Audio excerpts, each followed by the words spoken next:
Morning children. सबसे पहले तो आप सभी बच्चे रोज़ की तरह अपना अटेंडेंस बना लें और इसे बनाने का प्रोसेस आप सभी बच्चों को पता है। बस इसी प्रोसेस के अकॉर्डिंग अटेंडेंस बनाइए, फिर हम लोग आज की पढ़ाई शुरू करेंगे। सभी बच्चों का अटेंडेंस बन गया होगा तो सभी बच्चे एसएसटी की नोटबुक ओपन कर लेंगे, क्योंकि नोटबुक में हम लोग question answer the flowing question in one sentence, यानी कि एक वाक्य में जो प्रश्न के उत्तर देने थे वो हम लोग कर रहे थे क्वेश्चन नंबर ई, जिसका हमने पहला first number question previous class में कर लिया था। अब बाकी बचा 4, यानी कि टोटल 5 थे, जो कि पहला हमने कर लिया, तो अब बचे 4, उनसे आज हम पूरा करेंगे। ओके, तो सभी बच्चे नोटबुक ओपन कर लीजिए। लेकिन पढ़ाई शुरू करने से पहले जो बातें मैं रोज़ आप लोगों को बोलती हूँ उन बात को फिर से रिपीट कर दूँ कि जो बच्चे ऑनलाइन क्लास में प्रेजेंट नहीं रहते हैं वो बच्चे प्रेजेंट रहा करें, और जो बच्चे प्रेजेंट रहते हैं वो दूसरे बच्चे यानी कि अपने क्लासमेट्स, अपने फ्रेंड्स को प्रेजेंट रहने के लिए बोला करें। और प्रेजेंट रहने का मतलब है कि आपकी क्लास की वीडियो जितनी देर की होती है उतना पूरा देर तक आपको वीडियो देखना है, और वीडियो के दौरान आपके टीचर्स आपको जो भी बोलते हैं वो सारे बात आपको फॉलो करने हैं। ओके, और जिन बच्चों के पास बुक्स नहीं है या पढ़ाई लिखाई से जुड़ी हुई चीज़ें नहीं हैं वो उस चीज़ों को प्रदान करें, है ना, मुहैया करें, उसे ख़रीदें और अच्छे से बेहतर ढंग से अपनी पढ़ाई को कर सकें और कीजिए। ओके, तो मैं ये सारी जो बातें आपको बोलती हूँ, रोज़ रिपीट करती हूँ, ये जनरल बातें हैं, लेकिन ये बोलना ज़रूरी होता है, इसलिए कि जिन बच्चों के साथ जिस चीज़ की कमी हो रही है वो इस कमी को दूर करके और अपने पढ़ाई को बेहतर ढंग से कीजिए, है ना। तो ये बातों को आप फॉलो कीजिए। तो चलिए अब हम अपनी पढ़ाई की तरफ चलते हैं और अपनी पढ़ाई को शुरू करते हैं। तो सभी बच्चे नोटबुक तो ओपन कर लिए हैं, तो आपने क्वेश्चन नंबर 1 और उसका आंसर जिस पेज में लिखा है, अगर उस पेज में 3 से ज़्यादा लाइन है तो आप बच्चे उसी पेज से लिखना शुरू करेंगे, और जिनके नोटबुक में उस पेज में लिखे हुए पेज में 3 या उससे कम लाइन है वो बच्चे उस पेज को छोड़ के दूसरे नए पेज का इस्तेमाल करेंगे। ओके, न्यू पेज वाले, हाफ पेज वाले बच्चे क्या करेंगे, तो जो भी चीज़ लिखा है उसके नीचे स्केल की हेल्प से लाइन खींचेंगे, उसके बाद में एक लाइन में डेट, चैप्टर रिमेंबर, दूसरे लाइन में हेडिंग और तीसरे लाइन से लिखना शुरू कर देंगे। और न्यू पेज वाले बच्चे क्या करेंगे, तो डेट, चैप्टर रिमेंबर को नोटबुक में सबसे ऊपर फर्स्ट लाइन में हेडिंग और सेकंड लाइन से लिखना शुरू कर देंगे। क्लियर? तो चलिए अब हम अपना आंसर लिखना शुरू करते हैं।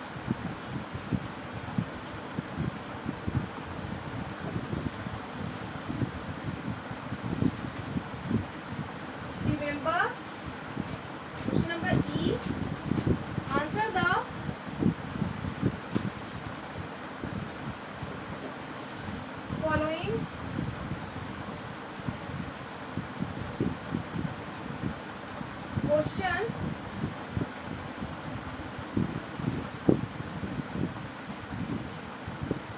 in one sentences, one sentence।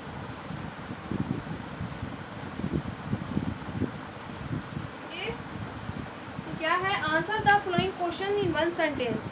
इन प्रश्नों का उत्तर हमें एक वाक्य में देना है। तो क्वेश्चन नंबर 1 तो हमने प्रीवियस क्लास में ही कर लिया है, पहले क्लास में ही कर लिया है। वो क्या था कि why is Mumbai known as the financial capital of India. Mumbai को भारत की आर्थिक राजधानी क्यों जाना जाता है, क्योंकि मुंबई में बहुत ऐसे ऑफिसेज़ हैं, कंपनीज़ हैं, इंडस्ट्रीज़ हैं, बहुत ऐसी कंपनीज़ की हेडक्वार्टर्स हैं, वहाँ पे रिज़र्व बैंक ऑफ इंडिया है, वहाँ पे, है ना, बॉम्बे स्टॉक एक्सचेंज है, इसलिए मुंबई को भारत की, है ना, हमारे इंडिया देश की आर्थिक या फिर, है ना, कॉमर्शियल, व्यापारिक क्या बुला जाता है, राजधानी कहा जाता है, जाना जाता है। तो चलिए हम दूसरा क्वेश्चन करते हैं। वो क्या है, name a few industries found in Mumbai.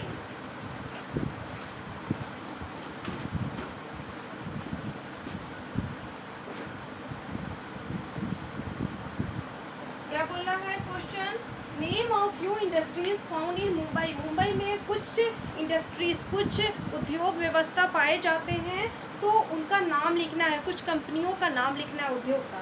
तो चलिए हम लिखना शुरू करते हैं।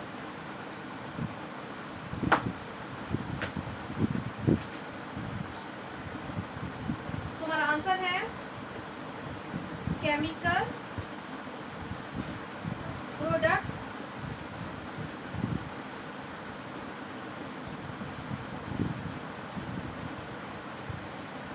Engineering,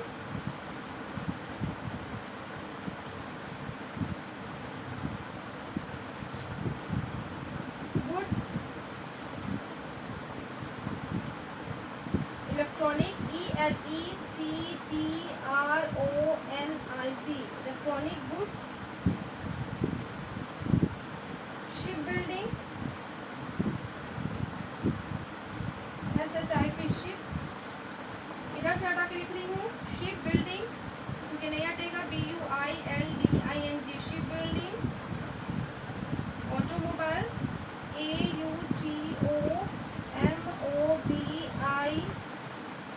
AUTOMOBILES automobiles, and food, FOOD food processing, PROCESSING processing are some industries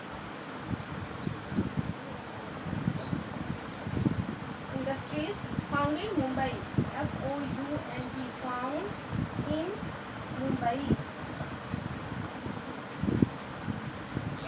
ये हमारा आंसर हुआ। क्या हुआ? Chemical products, engineering goods, electronic goods, ship building, automobiles and food processing. Food processing में यहाँ पे ध्यान दीजिएगा, PRO अटा, बाकी का अक्षर नहीं अटा तो हमने हाइफन दिया, और बाकी का अक्षर को नेक्स्ट लाइन में, यानी कि CESSING processing are some industries found in Mumbai. ये कुछ ऐसे इंडस्ट्रीज है, कारखाने हैं जो कि मुंबई में पाए जाते हैं। तो हमारा क्वेश्चन सेकंड यही बोला था। वो क्या बोला था?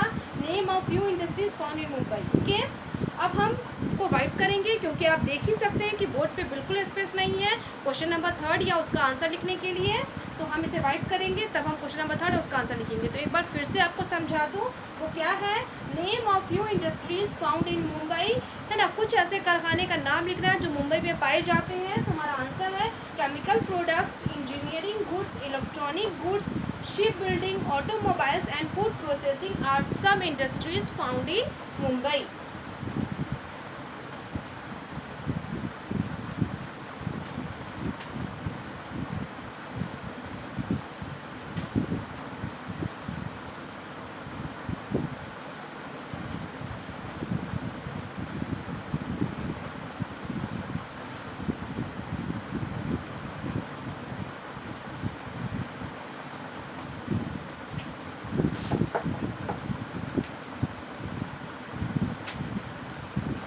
क्वेश्चन नंबर 3 है, वो क्या है?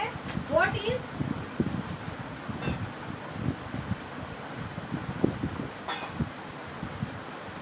बॉम्बे हाई? क्या पूछ रहा है? What is Bombay high? Bombay high क्या है? ओके, तो हम आंसर लिखते हैं, फिर समझेंगे।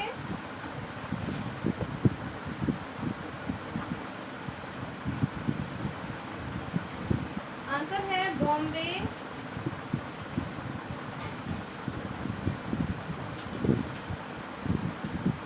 High is one of the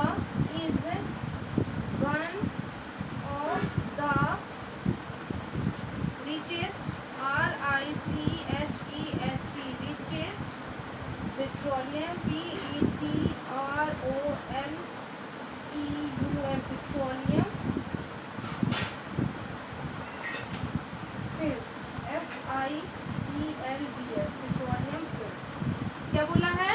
Bombay high is one of the richest petroleum field. Petroleum field में बीच में आइफन है, ऐसे ही लिखा हुआ है, इसलिए मैंने ऐसे लिखा है।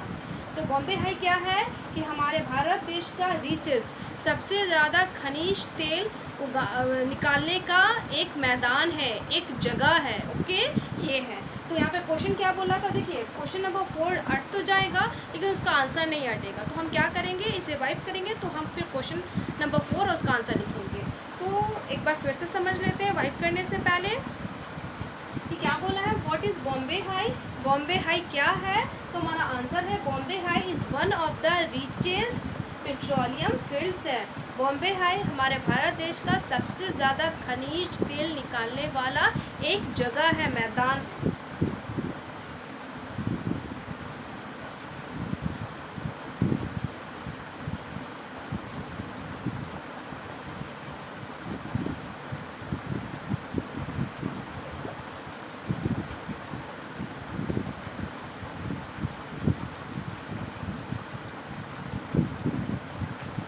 अब है क्वेश्चन नंबर 4, तो क्या है, नेम 3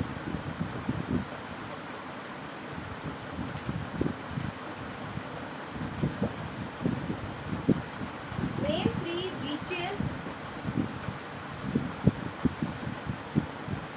ऑफ मुंबई।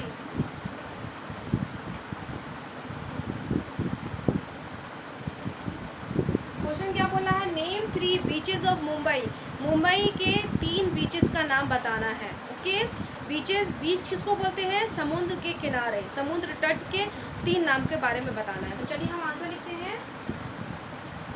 हमारा आंसर है the 3 beaches of Mumbai are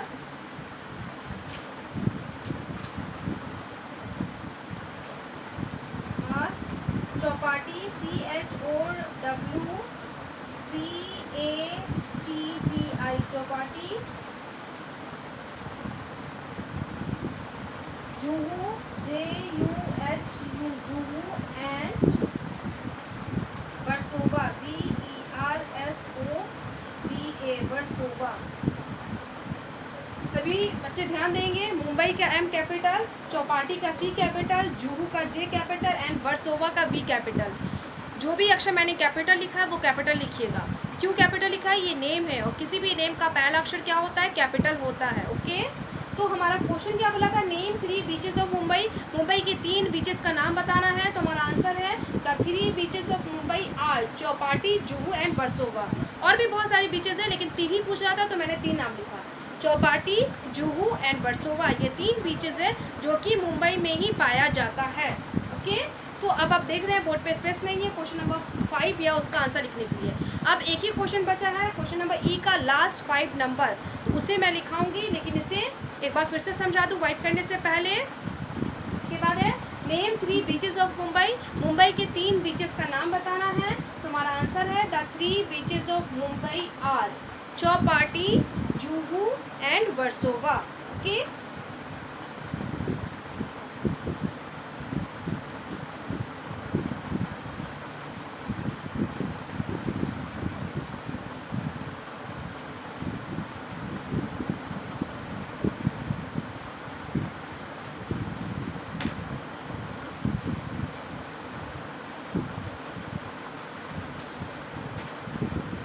question number 5 है, name 3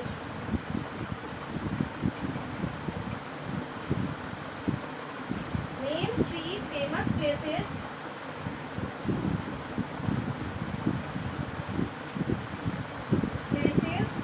of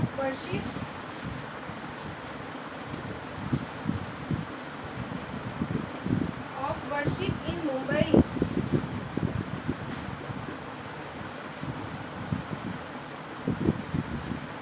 name 3 famous places of worship in Mumbai, Mumbai के 3 प्रसिद्ध है ना वर्शिप यानी कि पूजा प्रार्थना करने का जो जगह है, स्थल है, स्थान है, उसका नाम बताना है। तो चलिए हम आंसर लिखते हैं फिर समझेंगे।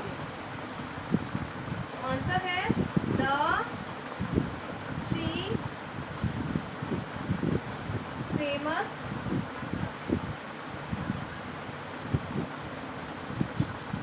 Places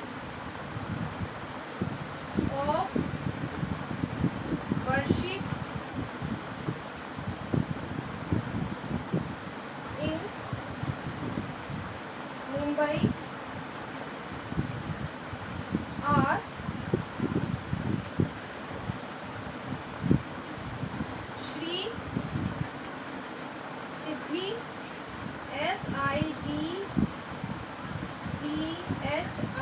Siddhi Vinayak VINAYAK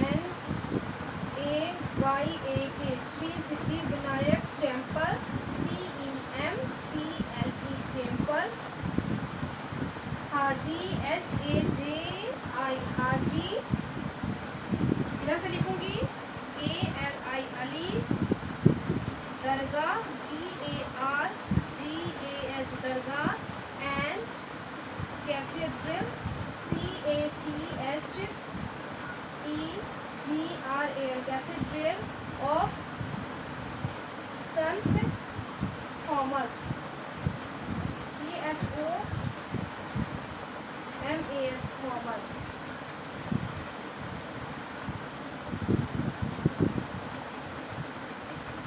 okay, तो ये हमारा आंसर हो गया। तो क्या आंसर है? The 3 famous places of worship in Mumbai are Shri Siddhi Vinayak temple, Shri का S कैपिटल, सिद्धि का S कैपिटल, टेम्पल का T कैपिटल। हाजी अली दरगाह, हाजी का H कैपिटल, अली का A कैपिटल, दरगाह का G कैपिटल।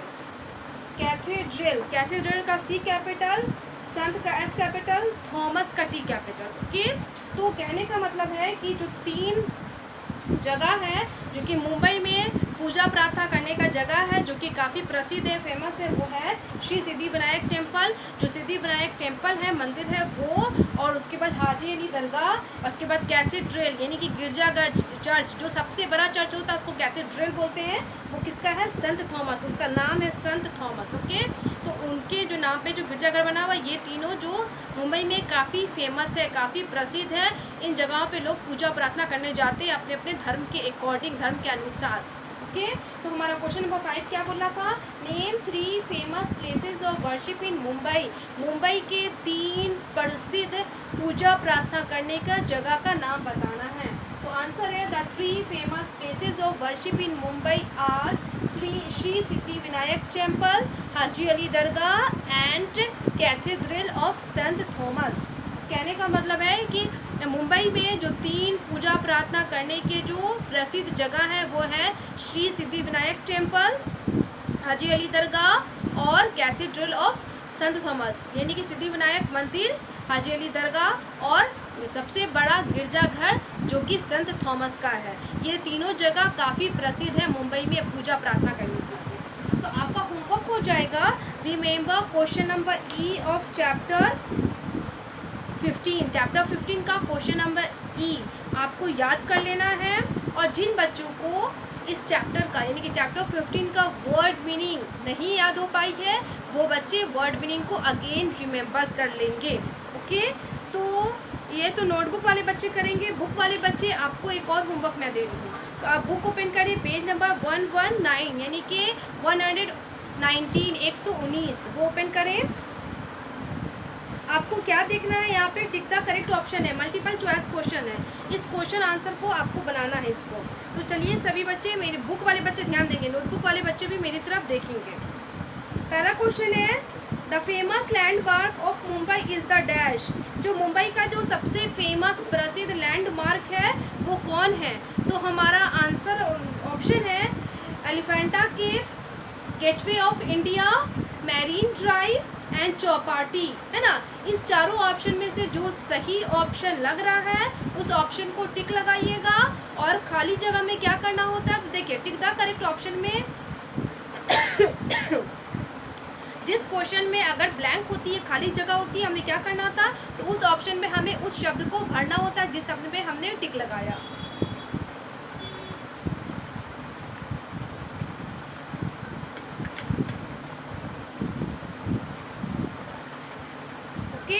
अब है क्वेश्चन नंबर 2 जो कि क्वेश्चन नंबर A का है। वो क्या है? The dash is popularly known as the queen necklace. कौन अपने मतलब किस जगहों को, मुंबई में ऐसा कौन सा जगह है जिसको हम लोग रानी के हार के नाम से जानते हैं? तो यहाँ पे ऑप्शन है इजलवर्ल्ड, वर्सोवा, मैरीन ड्राइव या जुहू। तो इनमें से जो ऑप्शन आपको सही लग रहा है टिक लगाइएगा, और उस ऑप्शन वाले वर्ड को खाली जगह में लिख दीजिएगा। अब है 3rd number, the most popular temple of Mumbai is the, Mumbai का जो सबसे फेमस जो मंदिर है वो कौन सी मंदिर है? तो ऑप्शन है Shri Siddhi Vinayak temple, Mahalakshmi temple, Shri Mumba Devi temple या बबुलनाथ टेम्पल। तो इनमें से जो आपको सही ऑप्शन लग रहा है टिक लगाइएगा और खाली जगह में लिख दीजिएगा। अब नेक्स्ट पेज ओपन कीजिए, 120 120। क्वेश्चन नंबर 4 है। क्वेश्चन नंबर ए में 5 ऑप्शन है, तो 3 एक पेज में है, 2 एक पेज में। वो देख लीजिए वो क्या है।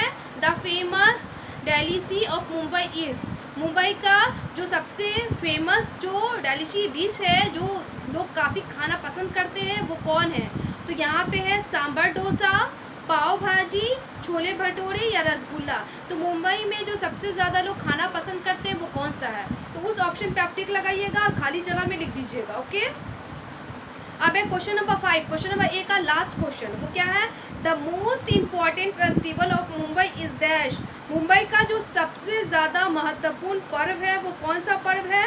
तो हमारा ऑप्शन है गणेश चतुर्थी, जन्माष्टमी, ईद उल फित्र या दिवाली। तो इनमें से जो ऑप्शन आपको सही लग रहा है उस ऑप्शन पे टिक लगाइएगा और उसे खाली जगह में लिख दीजिएगा। अब आप लोग क्वेश्चन नंबर बी भी समझ लीजिए वो क्या है। बी में है फिल इन द ब्लैंक्स, यानी कि रिक्त स्थानों की पूर्ति करें, खाली जगह को भरें। तो मतलब आपको क्वेश्चन दिया हुआ है उसमें खाली जगह, उसमें सुटेबल आंसर को लिखिए।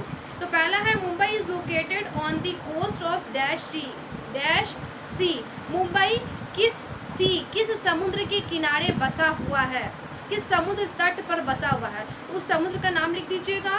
सेकंड क्वेश्चन है crude oil was discovered near Mumbai at dash, crude oil Mumbai के कहाँ पे है ना डिस्कवर किया गया था, कहाँ पे खोजा गया था, तो उन जगह का नाम लिख दीजिएगा।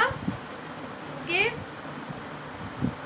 उसके बाद है third, Mumbai is famous for dash of India, Mumbai प्रसिद्ध है इंडिया का क्या। तो इंडिया का किस लिए मुंबई प्रसिद्ध है उस चीज़ के लिए नाम लिख दीजिएगा। क्वेश्चन नंबर 4 है dash is an amusement park इन मुंबई, मुंबई का अम्यूज़मेंट पार्क सबसे मनोरंजन पार्क है ना, मतलब मज़ा देने वाला रोचक पार्क वो कौन सा है, उस पार्क का नाम लिख दीजिएगा।